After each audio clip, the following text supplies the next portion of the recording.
వైసీపీలో సీట్ల సర్దుబాటు తర్వాత వెల్లువెత్తిన అసమ్మతిని చల్లార్చేందుకు పార్టీ పెద్దలు ఫోకస్ పెట్టారు. ఎంపీ విజయసాయిరెడ్డికి కీలక బాధ్యతలు అప్పగించారు సీఎం జగన్.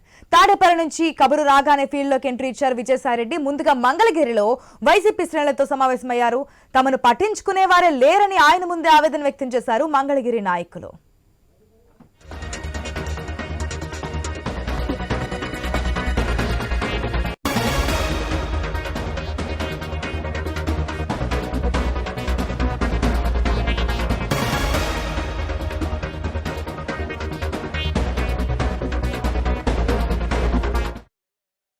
ఇక బెజవాడ సెంట్రల్ సీట్ నిరాకరించడంతో అలకలోకి వెళ్లిన ఎమ్మెల్యే మల్లాది విష్ణు ఇంకా పార్టీ పెద్దలతో టచ్ లోకి రాలేదు.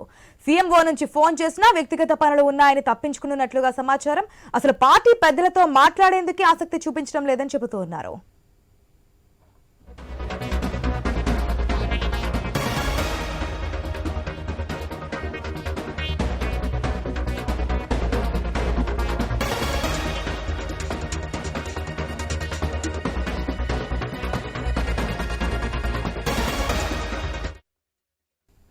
ఇదే విధంగా మంత్రి గుమ్మనూరు జయరాం పరిస్థితి కూడా ఉంది. ఆలూరు టికెట్ నిరాకరించి కర్నూలు లోక్సభకు పోటీ చేయాలని జయరాంను ఆదేశించింది వైసీపీ అధిష్టానం. ఈ నిర్ణయంపై జయరాం అసంతృప్తితో ఉన్నారు. పార్టీ పెద్దలతో మాట్లాడేందుకు కూడా నిరాకరిస్తున్నారట. ఇటీవలే పార్టీ కార్యకర్తలు అనుచరులతో జయరాం సమావేశం కావడంపై రకరకాల ఊహాగానాలు చెలరేగుతున్నాయి. వైసీపీని వీడి కాంగ్రెస్ లో చేరుతానని అంటున్నారు.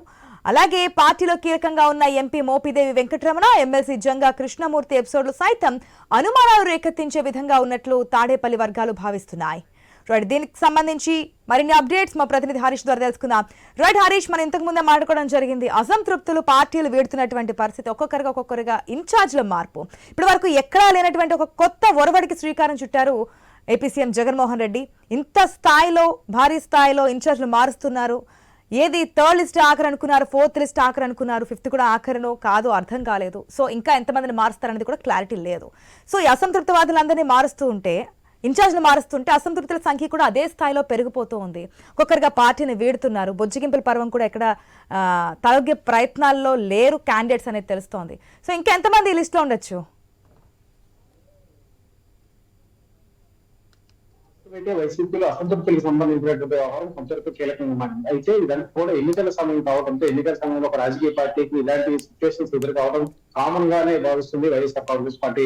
సీట్ల సర్దుబాటుకు సంబంధించి, అదేవిధంగా సామాజిక వర్గాల సమీకరణాలకు సంబంధించి వచ్చే ఎన్నికల్లో టార్గెట్ 175 అనేటువంటి ప్రధానమైనటువంటి ఎజెండాతో ముందుకు వెళ్లాలనేటువంటి ఒక నిర్ణయానికి వచ్చినటువంటి నేపథ్యంలో అసంతృప్తులకు సంబంధించినటువంటి వ్యవహారం ఏదైతుందో దాన్ని పూర్తిగా తగ్గించుకోవడం, వాటితో మాట్లాడి వాళ్ళని పార్టీలో కొనసాగే విధంగా చేయడం, పార్టీతో కలిసి పనిచేసే విధంగా చేయడం వైఎస్ఆర్ కాంగ్రెస్ పార్టీ ఒకవైపు పూర్తిగా చేసినటువంటి సిచ్యువేషన్. అయితే కొంతమంది అసంతృప్తులకు సంబంధించినటువంటి వ్యవహారం ఏదైతే తెర మీదకి వచ్చిందో,